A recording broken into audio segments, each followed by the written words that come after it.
अच्छा हो, उसकी तरह हम यहाँ पर इसको सीखें और उसके बाद फिर इस सीखने के क्रम को हम प्रशिक्षण के क्रम में भी बदलें और अपने आप को इस तरीके से तैयार करें कि हम बाहर जाकर के स्कूलों में या कहीं पर भी जाकर के अपने आप को प्रेजेंट कर सकें। तो चलिए आज हम यहाँ पर सब एक दूसरे के साथ पहले तो इस मानसिकता के साथ जुड़े कि हम सब विद्यार्थी हैं और अपने आप को विद्यार्थी के भाव से यहाँ पर पाएं। तो विद्यार्थी हैं तो विद्यार्थी का एक ही गुण है कि वो सीखता है, ठीक है। और ये जो आज हम प्रेजेंटेशन यहाँ पर करेंगे, जो व्यक्तित्व परिष्कार या व्यक्तित्व विकास के रूप में हमने इस टॉपिक को लिया है कि विद्यार्थी जीवन में व्यक्तित्व का विकास कैसे हो। ये टॉपिक को, ये जो टोटल स्लाइड्स हैं वो आपको 25 से 30 स्लाइड्स मिलेंगी, ठीक है। लेकिन हम पूरे स्लाइड्स को एक ही बार में अगर प्रेजेंट कर देंगे तो वो बहुत सारी चीजें आपको समझ में नहीं आएंगी और ऐसा भी होगा कि वो हौच-पौच हो जाए और बहुत सारी चीजें आपको समझ में नहीं आएंगी तो आप उसको प्रेजेंट नहीं कर पाएंगे। इसलिए हम यहाँ पे क्या कर रहे हैं कि अपने स्लाइड्स को छोटे-छोटे पार्ट्स में पहले हमने डिवाइड कर लिया है। हमने आज केवल 6 स्लाइड्स अपने इस प्रेजेंटेशन में रखा है। आपको पहले इन 6 स्लाइड्स को कैसे प्रेजेंट करना है या इस 6 स्लाइड के पीछे कुछ अगर बारीकियां हैं तो उसको पहले हम समझ जाएं और फिर उसको अ, समझ करके प्रैक्टिस कर लें, जो कि हमारा अगला सेशन प्रैक्टिस सेशन होगा जिसमें कि आप लोगों को बोल के बताना होगा कि आपने जो आज सीखा है उसको हम कल प्रेजेंट करेंगे तो कैसे करेंगे, ठीक है। और इन्हीं 6 स्लाइड्स को आपको कल प्रेजेंट करना होगा। तो हम पूरे स्लाइड को कुछ पार्ट्स में पहले डिवाइड कर लिए और उन पार्ट्स को धीरे धीरे करके हम सीखेंगे, तब जा करके फिर पूरा प्रेजेंटेशन कंप्लीट होगा। तो पहली बात तो आप ये ध्यान में रखें कि आज हम केवल 6 स्लाइड्स को सीखेंगे और ये जो हम प्रेजेंटेशन आज कर रहे हैं ये भैया जी जो सिखा रहे हैं। एक और हमारा ग्रुप अभी जिसमें एक और इससे पहले सेशन हुआ है कि your habits are your future, okay, कि आपकी आदतें ही आपका भविष्य है। तो उसी का ये क्रम है, ये उससे अलग नहीं है। आदतें ही व्यक्तित्व बनाती है, आदतें ही संस्कार बनाती है। जो आदतें हमारे अंदर होती है वही धीरे धीरे संस्कार में परिवर्तित होती है और उसी से हमारे व्यक्तित्व का निर्माण होता है। तो इसीलिए ये सब चीजें एक दूसरे से जुड़ी हुई है और हम इन चीजों को आपस में अपने प्रेजेंटेशन में मिक्स करेंगे, चाहे वो स्टोरीज हो चाहे वो ये पीपीटी के माध्यम से जो हम प्रेजेंटेशन कर रहे हैं ये। तो आप सभी इस क्रम से जुड़े हैं तो आप सभी का एक बार स्वागत करते हैं। और क्या है, भैया जी की पिछली क्लास जितने लोगों ने अटेंड की हुई होगी तो हैबिट कैसे बनती है, हैबिट की क्लास आप लोगों ने सब अटेंड की है। एक वैज्ञानिक एक सर्वे भी कहता है कि जिस चीज को हम 40 दिनों तक लगातार करते हैं ना वो हमारी आदत बन जाती है। कोई भी चीज को अगर हम 40 दिन तक लगातार करें, चाहे वो सुबह उठ करके योगा करना हो, सुबह उठ करके ध्यान करना हो, सुबह उठ करके भगवान की प्रार्थना करनी हो या सुबह उठ करके या फिर हमको कोई भी अपना दैनिक दिनचर्या का कोई क्रम हो, तो अगर हम किसी चीज को 40 दिन तक लगातार करते हैं तो वह हैबिट में कन्वर्ट होती है और वही हैबिट फिर धीरे धीरे करके हमारे संस्कार बन जाते हैं, हमारे दैनिक दिनचर्या में शामिल हो जाता है। तो ये तो हुई कि हैबिट और व्यक्तित्व को हम कैसे रिलेट कर सकते हैं। अब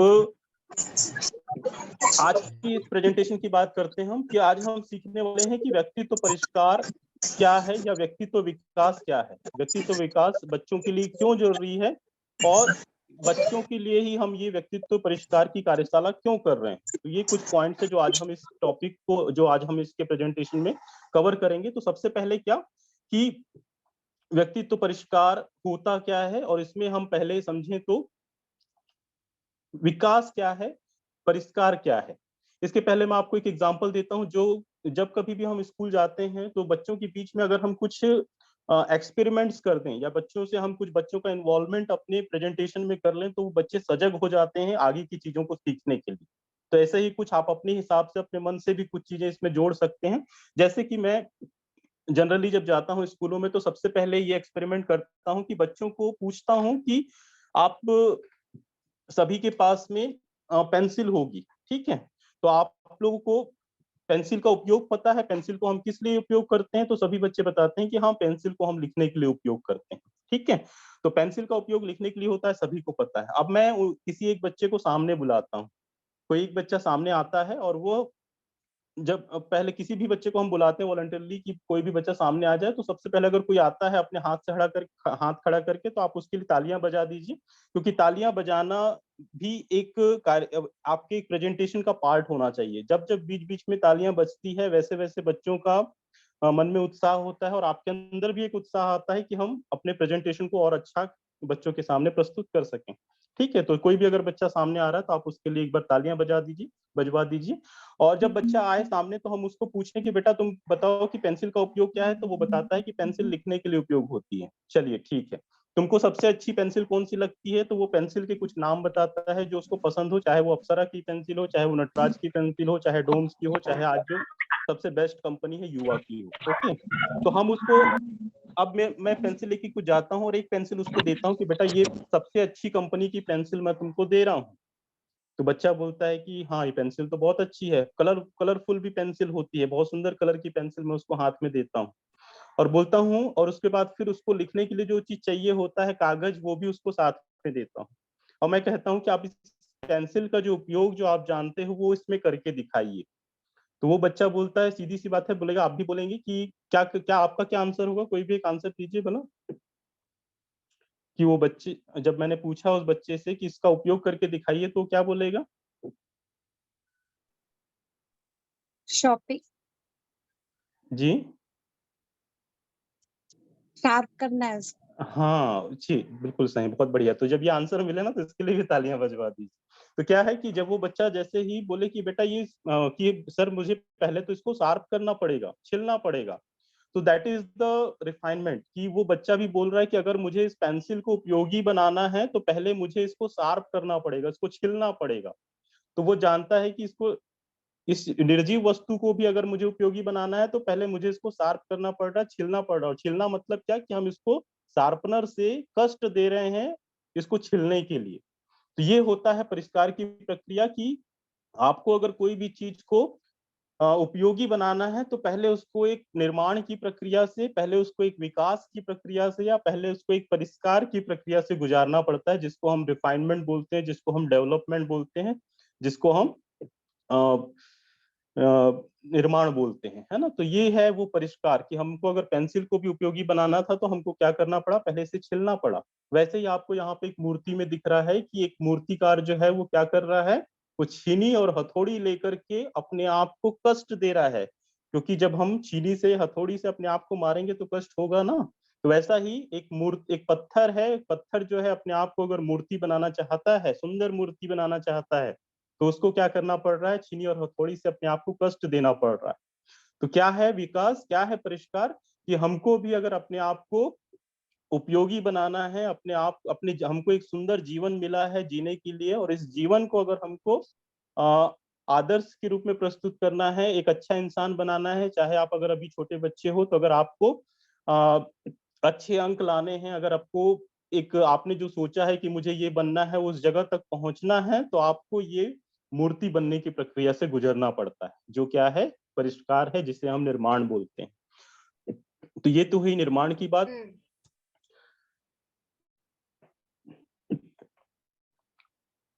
ठीक है, यहाँ तक सबको समझ में आ रहा है? ओके। तो अब हटाना किस चीज को है, यहाँ पे जो मूर्तिकार है वो छीनी हथौड़ी से किस चीज को हटाएगा, परिष्कार हम किस चीज का करेंगे, तो वो करना होता है हमारे अंदर के जो छोटे छोटे बुराइयां हैं, छोटी छोटी कमियां हैं, छोटी छोटी गलतियां हैं, उन आवरणों को हटा करके हमको अपने आप को एक सुंदर मूर्ति बनाना है।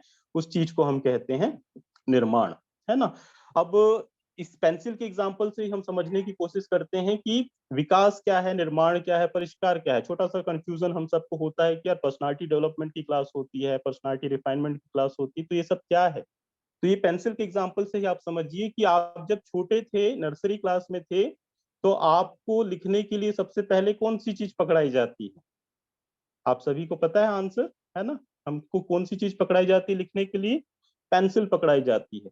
और पेंसिल क्यों पकड़ाई जाती, क्योंकि हम छोटे बच्चे होते हैं और क्लास 2 तक, लगभग हम क्लास 3 तक हम पेंसिल यूज करते हैं, क्लास 4 ऑनवर्ड्स हमको पेन का यूज करना सिखाया जाता है। तो क्लास 3 तक हमको क्यों पेंसिल पकड़ाई जाती है, क्योंकि हम उस समय तक छोटे बच्चे होते हैं और हम जो चीजें कर रहे होते हैं उसको सीख रहे होते हैं। तो आप धीरे धीरे करके लिखना सीखते हो, तो आप उन गलतियों को मिटा करके आप उनको सुधार सकते हो। उस गलतियों को मिटाने की हमको आजादी होती है जब तक हम बच्चे होते हैं, लेकिन जैसे ही हम बड़े होते हैं हमको एक पेन पकड़ा दिया जाता है, क्योंकि पेन से जब आप लिखते हो तो उसको जब आपको मिटाना होता है तो आपको काटना पड़ता है और उसको फिर से लिखना पड़ता है। तो सेम यही हमारा परिष्कार भी है कि बच्चे जब तक छोटे हैं तो वो विकास कर रहे होते हैं, वो निर्माण कर रहे होते हैं अपने आप को, ठीक है? तो निर्माण करने के क्रम में बहुत सारी चीजें हम अच्छी भी सीख जाते हैं, बहुत सारी चीजें हम बुरी भी सीख जाते हैं और धीरे-धीरे करके वही हमारा विकास होते चलता है। तो ये विकास का क्रम बढ़ रहा है, लेकिन परिष्कार क्या है कि जब आपके अंदर अगर कुछ बुरी चीजें आ गई है, कुछ बुराइयां आ गई है, तो आपको उसको क्या करना पड़ेगा, उसको आपको हटाना पड़ेगा, है ना? उसको आपको छीनी और हथौड़ी से ही हटाना पड़ेगा। तो कैसे हम उसको परिष्कार करते हैं, इसको हम सीखेंगे यहाँ पर, ठीक है? तो ये तो बात हुई कि हम कैसे विकास और इसको समझें। अगले क्रम में हम चलते हैं तो क्यों हम अपने इस व्यक्तित्व का परिष्कार करें? व्यक्तित्व को हम अभी आगे जाकर के समझेंगे कि एक्चुअल में पर्सनैलिटी बोलते किसको हैं? एक्चुअल में व्यक्तित्व किसको बोलते हैं? तो उससे पहले कि हम अपने आप का विकास क्यों करें? अपने आप को पर्सनैलिटी का विकास करने की ज़रूरत क्यों है? तो यहाँ पे आपको एक छोटा-सा बच्चा आईने में चेहरा देखता हुआ दिख रहा होगा। बच्चा कर क्या रहा है? बच्चे अपने आप को आईने में देख रहा है और एक चेहरा उसको दिखता है। सेम यही काम हम रोज़ करते हैं जब हम स्कूल आते हैं, तो स्कूल आने के पहले अपने आप को आईने में देखते हैं, दर्पण में देखते हैं, बहुत सुंदर उस चेहरे को सजाते हैं, पाउडर लगाते हैं, मेकअप करते हैं और फिर हम स्कूल आते हैं। और जिस चेहरे को हम उस आईने में देखते हैं, आप बताइए क्या वो चेहरा आपको फिर से स्कूल में कहीं दिखता है, सेम चेहरा? बच्चे बोलते हैं, आंसर देते हैं कि नहीं दिखता है। आप कहीं मार्केट जाते हैं तो आपको क्या वो चेहरा दिखता है? नहीं दिखता है। आप मंदिर जाते हैं तो आपको वो चेहरा दिखता है? नहीं दिखता है। तो आप बच्चों से उसको आंसर कर सकते हैं, पूछ सकते हैं क्वेश्चन कि बताओ कि वो चेहरा तुमको क्यों नहीं दिखता है? तो बच्चे आप अच्छे-अच्छे आंसर्स देते हैं, आप भी जब पूछेंगे तो क्वेश्चन मज़ा आएगा बच्चों के आंसर सुन कर के। कुछ बच्चे सही आंसर को भी पकड़ लेते हैं और वो आंसर सही आंसर क्या है? वो सही आंसर ये है कि भगवान ने हमको हमको हमारे जैसा कोई दूसरा बनाया ही नहीं। जब भगवान ने हमारे चेहरे को गढ़ा, तो उन उसने इतनी यूनिकनेस के साथ गढ़ा, उतनी इतनी अद्विता के साथ बनाया हमको कि हमारी एक-एक फिंगरप्रिंट, हमारा रेटिना, हमारा डीएनए सभी चीज़ें डिफरेंट होती है किसी और से। तो जब भगवान ने हमको इतने यूनिकनेस के साथ बनाया है, तो पंडित श्री राम शर्मा आचार्य हमारे गुरुदेव ने भी कहा है कि अपना मूल्य समझो और विश्वास करो कि तुम संसार के सबसे महत्वपूर्ण व्यक्ति हो।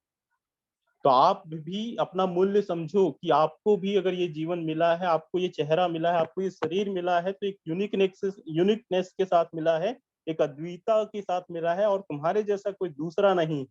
तो जिस दिन आप अपने इस मूल्य को समझोगे, उस दिन से आप अपने आप को परिष्कृत करना चालू करते हो और उस दिन आपके अंदर एक भाव जगता है कि हाँ, अब मुझे एक उद्देश्य चाहिए और उस उद्देश्य की प्राप्ति के लिए मैं अपने इस व्यक्तित्व को अच्छा बनाने की तरफ बढ़ूँगा। तो आपको करना क्या है कि आप इस वाक्य को अपने आईने में चिपका करके रखिए, लिख करके रखिए कि अपना मूल्य समझो और विश्वास करो कि तुम संसार के सबसे महत्वपूर्ण व्यक्ति हो। रोज जब आप आईना देखोगे और जब इस लाइन को पढ़ोगे तो आपको विश्वास हो जाएगा कि अब मुझे आगे बढ़ना है और मुझे अपने व्यक्तित्व को अच्छा बनाना है। तो ये है आपके लाइफ का सबसे बेस्ट गिफ्ट है गॉड ने जो आपको दिया है, जो आपकी लाइफ है। चलिए अब हम समझते हैं कि हमारी पर्सनैलिटी क्या है? पर्सनैलिटी हम किसको बोलते हैं? पर्सनैलिटी को अगर आप यहाँ पे 2 मुखौटे दिख रहे हैं और पर्सनैलिटी का जो मीनिंग जिससे लिया गया है, जिस वर्ड से लिया गया है पर्सोना, वो वर्ड का मतलब ही मुखौटा होता है। तो मुखौटा क्या है कि हमारे जीवन के यही कुछ रूप हैं, यही कुछ मुखौटे हैं कि हम अपने जीवन में या तो खुश होते हैं या तो हम दुखी होते हैं और इस मुखौटे के अंदर हमारे जीवन में जो एक्चुअल में होता है उसको हम पर्सनैलिटी बोलते हैं। ठीक है? कैसे आप इसको समझेंगे? तो ये जैसे कि आपके स्कूल में बहुत सारे बच्चे हैं, ठीक है? आप कुछ बच्चों को जानते हैं, कुछ बच्चों को नहीं जानते हैं और जिन बच्चों को जानते हैं, उन बच्चों को कैसे जानते हैं कि आपकी क्लास में कोई एक मॉनिटर होगा जो आपकी क्लास को लीड करता है, उसको एक लीडर के रूप में आप जानते हैं। एक क्लास में आप बच्चा एक ऐसा होगा जो शरारत करता होगा, जो बदमाशी करता होगा, उसको आप बदमाश बच्चे के रूप में जानते होंगे, है ना? आपका कोई एक ऐसा दोस्त होगा जो आपकी हमेशा हेल्प करता है, जो आपके साथ एन्जॉय करता है, जो आपको अच्छी बातें बताता है, आप उसको अपने अपने अच्छे दोस्त के रूप में या अच्छे व्यक्ति के रूप में जानते होंगे, है ना? ऐसे ही आप किसी न किसी के बारे में कुछ न कुछ बातें करते हैं कि फलाना जो बच्चा है वो बहुत बातूनी है, जब देखो तब बड़बड़ करता है, फलाना जो बच्चा है बहुत शांत है, शांत स्वभाव का है, शालीन है ना? फलाना जो बच्चा है वो चुगली करते रहता है किसी न किसी की। तो ये सब बातें जो हैं हम किसी न किसी के बारे में बोलते हैं। अब ये बोलते हैं तो ये बताओ कि बच्चों से ये आप क्वेश्चन करिए कि बताओ कि ये कैसे बोलते हो आप किसी और के बारे में, कैसे ये धारणा हम बना लेते हैं कि ये बच्चा ऐसा है। तो बच्चे देते हैं। आप में से बताइए भला, कोई आंसर दीजिए इसका कि क्या, क्यों हम ऐसे किसी के बारे में धारणा बना लेते हैं कि फलाना व्यक्ति जो है वो कुछ है। उनके पर्सनालिटी के वजह से। अच्छा, पर्सनालिटी की वजह से। ठीक, और कोई क्या आंसर देगा? जैसे हम होते हैं ना, वैसे ही दूसरे के बारे में हम धारणा बनाते हैं। अगर हम अच्छे हैं तो हमारे विचार भी अच्छे होते हैं, तो हम दूसरे के बारे में भी अच्छा सोचते हैं। नहीं, इस रीडिंग से सर अगर हम समझ जाते हैं ना, जो बच्चा मस्ती करता है वो अलग से दिख जाता है, जो शांत है वो अलग से दिख जाता है। ठीक है। चलिए, और कोई आंसर देगा? इसको दूसरे तरह से कह सकते हैं कि उसको प्रतिदिन का जो उसका व्यवहार है, जो हाँ, एक ही तरह का जो व्यवहार है वो प्रतिदिन करता है, उसके हिसाब से उसको हम पहचानते हैं। म्यूट कर लीजिए अपने आप को। बिल्कुल यही बात बच्चों से भी हमको आ ही जाता है ये आंसर कि बच्चे जैसा व्यवहार करते हैं वैसे ही हम उसको जानने लगते हैं कि बच्चा अगर हमारे साथ बुरा व्यवहार कर रहा है तो उसको हम बुरे के रूप में देखते हैं, या फिर अच्छा व्यवहार कर रहा है तो अच्छा। मतलब क्या कि बच्चा का जैसा चरित्र व्यवहार हमारे सामने परिलक्षित होता है वैसा ही हम आप उसको समझने लगते हैं। यही वो आइडेंटिटी है, सेल्फ आइडेंटिटी है। आप अगर किसी और के बारे में बात कर रहे हो कि ये व्यक्ति ऐसा है, ये व्यक्ति ऐसा है, तो ये आप मान के चलिए कि आपके बारे में भी आपके दोस्त कुछ ना कुछ बातें करते हैं और हम इसी चीज को भूल जाते हैं कि हमारे बारे में भी कोई हमको ऑब्जर्व कर रहा है, कोई हमको समझ रहा है कि ये जो व्यक्ति है वो इस प्रकार का है। तो आपकी जो सेल्फ आइडेंटिटी है वो भी आप अपने अपने व्यवहार से, अपनी बातों से, अपने चाल चलन से, अपने उठने बैठने से, आपके व्यवहार से आप बना रहे हो अपने स्कूल में, अपने घर में, अपने समाज में अपनी एक सेल्फ आइडेंटिटी आप विकसित कर रहे हो। ठीक है, तो इसी को हम कहते हैं व्यक्तित्व। यही है वो पर्सनालिटी जो आपको समझने की आवश्यकता है कि आप जो कर रहे हो वो आपकी व्यक्तित्व को बना रहा है। जो हैबिट्स आप डाल रहे हो वही हैबिट्स आपकी व्यक्तित्व को बना रहा है। तो आपको अपने हैबिट्स पे नजर रखने की जरूरत है कि आपके हैबिट्स अच्छे हैं कि बुरे हैं। तो आप उन हैबिट्स को कैसे अच्छा बनाओगे, ये आगे की एक स्लाइड्स में जब हम प्रेजेंटेशन करेंगे तो वो बात करेंगे कि कौन कौन सी चीजें आपकी हैबिट बनाती है। तो मेरे ख्याल से आप लोग ये समझ गए होंगे कि ये आपकी आइडेंटिटी कैसी है, व्यक्तित्व किसको बोलते हैं।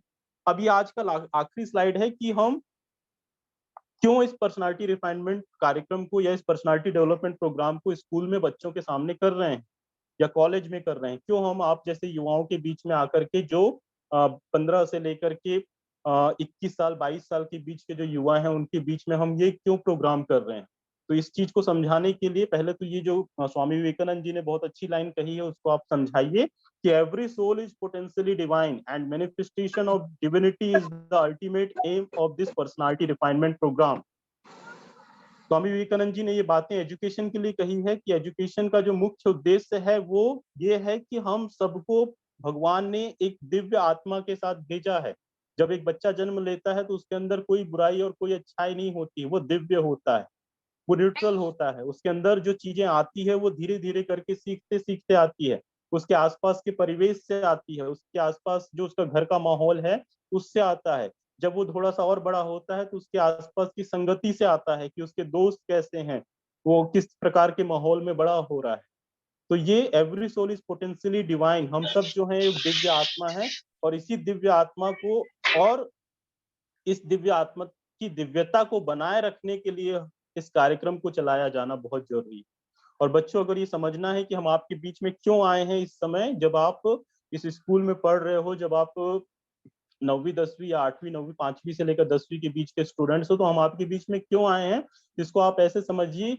इसके 2-3 एग्जांपल्स आप दे सकते हो। मैं जनरली कॉलेज में जाता हूँ तो अलग एग्जांपल देता हूँ क्योंकि वो थोड़े बड़े बच्चे होते हैं और मैच्योर होते हैं। तो आपको यहाँ पे मैं अगर परमिट करेंगे तो मैं दोनों कहानियां सुनाऊंगा, नहीं तो फिर एक कहानी को हम अगले सेशन में सुना लेंगे, कोई इश्यू नहीं।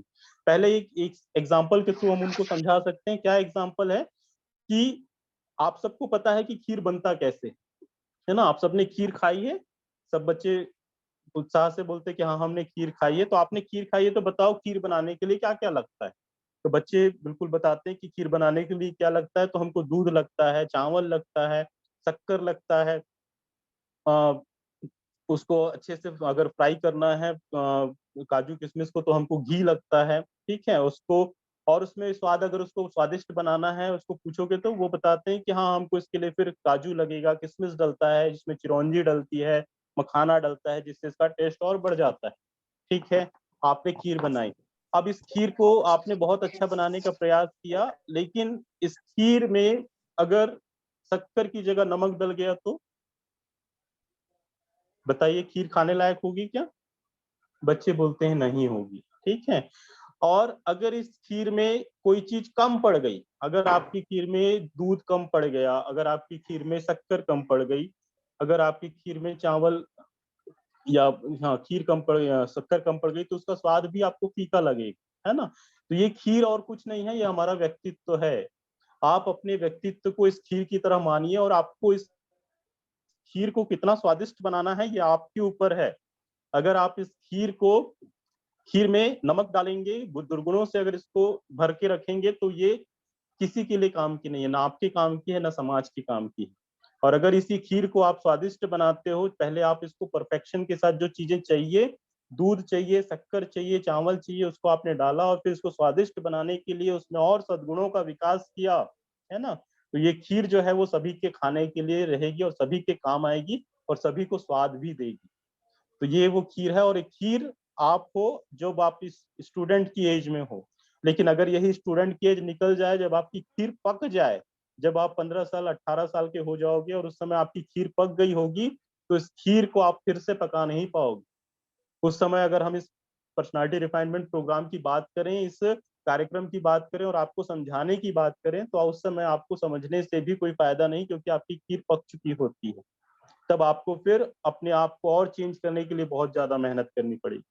तो ये वो स्कूल की एज है जब हम आपके बीच में आते हैं और आपको ये समझा रहे हैं कि ये व्यक्तित्व कैसा हो और आपका परिष्कार की प्रक्रिया कैसी हो, इस चीजों को करने के लिए आपको क्या क्या चीजें चाहिए, ये सब हम आपको इस प्रेजेंटेशन में बताएंगे।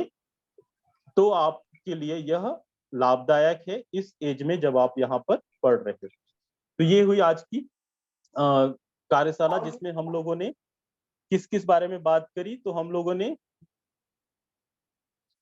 समझा कि व्यक्तित्व परिष्कार को हम कैसे समझा सकते हैं। तो एक पेंसिल के एग्जांपल से आप उसको समझा सकते हो कि उसकी महत्ता क्या है, परिष्कार किसको बोलते हैं। तो वो होता है कि हम किसी चीज को उपयोगी बनाने के लिए छीलना पड़ता है ना। अब वो उपयोगी चाहे वो सोना हो, सोना को भी आप, सोने की कहानी भी अगर आप जानते हैं तो सोना जो है जब खदान से निकलता है तो सोना नहीं होता है ना। सोना जब खदान से निकलता है तो वो एक पत्थर की तरह होता है, और उस पत्थर को भी अगर आपको सोना बनाना है तो सोना बनाने की प्रक्रिया के लिए उसको पहले आग में तपाना पड़ता है, उसको गलाना पड़ता है, उसको जलाना पड़ता है, उसको ठोकना पड़ता है, उसको पीटना पड़ता है, तब जाकर के फिर वो क्या बनता है, सोना बनता है। और उस सोने का भी जब हमको आभूषण बनाना हो तो उस आभूषण के लिए भी उसको पहले तराशना पड़ता है, उसमें नक्काशी करनी पड़ती है, तब जाकर के वो क्या बनता है, सोने का आभूषण बनता है और उसको हम अपने गले में धारण कर पाते हैं ना। तो उसी सोने को, उस काले पत्थर को मैं लाके आपको दूं तो आप उसको ग्रहण नहीं करोगे, लेकिन अगर आपको सोना बना करके दूं तो आप उसको रख लोगे। तो वैसा ही सोना अगर अपने आप को बनाना है तो हमको इस परिष्कार की, इस व्यक्तित्व विकास की प्रक्रिया से गुजरनी पड़ती है।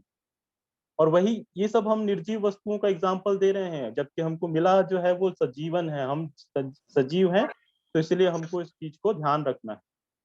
ठीक है, तो ऐसे ही जो चीजें हैं, चाहे आप उसमें घड़े का एग्जाम्पल ले लो कि घड़ा भी जब बनता है तो जब उसको शीतलता प्रदान करनी है तो उसके लिए भी पहले उसको एक विकास के क्रम से गुजरना पड़ता है।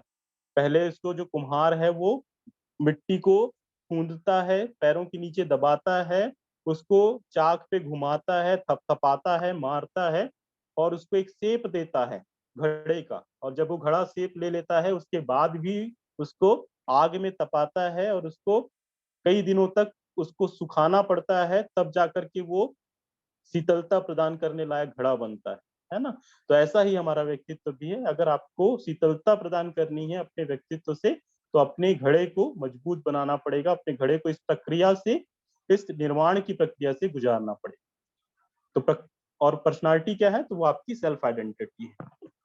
तो आज के क्रम में मैं इतना ही बताऊंगा। और अब आपके करना क्या है, अब इससे रिलेटेड आपको कुछ क्वेश्चंस पूछने हैं। तो यहाँ पर भाई साहब जी भी हैं, सरटकर भाई साहब जी हैं और राजेश भैया भी हमारे साथ जुड़े हैं। आपके क्वेश्चंस को हम क्लैरिटी के साथ यहाँ पे आंसर दे पाएंगे। ज्ञानेश भैया भी हमारे साथ जुड़े हुए हैं, तो आपको कुछ क्वेश्चंस पूछना हो तो आप यहाँ पे क्वेश्चंस पूछेंगे। और मेरा रिक्वेस्ट रहेगा कि जब हम एक प्रेजेंटेशन कर रहे हैं तो आप डायरी और पेन लेकर के बिल्कुल बैठिए और पॉइंट्स को नोट करिए। अगर कोई क्वेश्चंस आपके दिमाग में आते हैं तो आप उसको भी नोट करके रखिए, और उसको लास्ट में हम ये जो आधे घंटे का सेशन है वो क्वेश्चन एयर का ही रखेंगे। आपसे क्वेश्चंस, आपके क्वेश्चंस के आंसर्स हम यहाँ पे देंगे, ठीक है।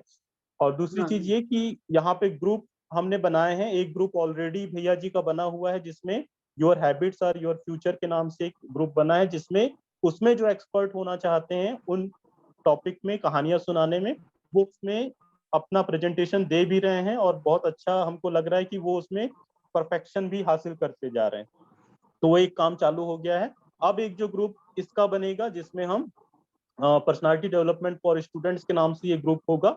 इसमें जितने लोगों को इंटरेस्ट होगा प्रशिक्षण प्राप्त करने का वो इस ग्रुप से जुड़ेंगे आगे के क्रम में। और उसमें हम अगला जो सेशन कल होगा 2:30 से 3:30 का, उसमें हम उनकी ट्रेनिंग लेंगे कि आपको कैसे इस 6 स्लाइड को प्रेजेंट करना है।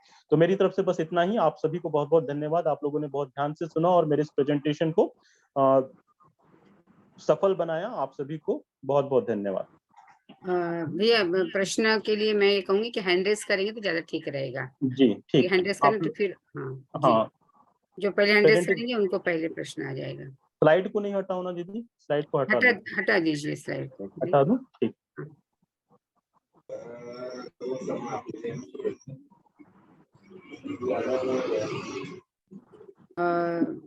सरवरकर जी, भाई साहब आप कुछ इस पे अपने विचार रखेंगे पहले? दीदी पहले प्रश्न आने देते हैं एक दो। अर्चना दीदी कुछ बोलना चाह रही है? सोनाली हाँ। दीदी, अर्चना, सोनाली दीदी। हैंड रेस करेंगे, सर, डायरेक्ट नहीं। आपने जैसे बोला 2:30 से 3:30 कल सेशन रखने के लिए। अब जैसे मेरा ऑफिस होता है सर, तो मैं उस टाइम का तो अटेंड नहीं कर पाऊंगी, तो क्या कोई रिकॉर्डिंग वगैरह है तो आप शेयर कर पाएंगे? दीदी वो जो कल सेशन होगा वो आप लोग बोलेंगे, हम लोग सुनेंगे कि हमने जो आज बताया है उसको आपने कितना ग्रहण किया है और कितना आप रिप्रोड्यूस कर पा रहे हैं उसको। आप अपनी रिकॉर्डिंग है उसमें भेज दीजिए ग्रुप में दीदी। हाँ, आप उस ग्रुप से जोड़ करके आप उसमें अपनी रिकॉर्डिंग जब भी समय मिले आप करके उसको भेज सकते हैं, ठीक है। अच्छा ठीक। अर्चना दीदी। हाँ अर्चना सोनाली, हाँ पूछे बेटा। नहीं, पूछना कुछ नहीं है। अभी कल हमारा एक युवा शिविर खत्म हुआ तो मैंने उनको लिंक भेजी थी, तो बच्चों का कहना तो कि आवाज नहीं आ रहा है, इसलिए मैंने अभी ज्वाइन करके देखा तो मुझे तो अच्छे से आवाज आ रहा है। अब उसको बताती हूँ जरा कि मुझे तो आ रहा है। कुछ प्रॉब्लम होगा, गाँव से जुड़ रहा है वो दीदी ज्वाइन विद वाईफाई वीडियो और वो जो रहता है ना ऑडियो सेलेक्ट करने के लिए, वो शुरू में नहीं किया होगा इसलिए नहीं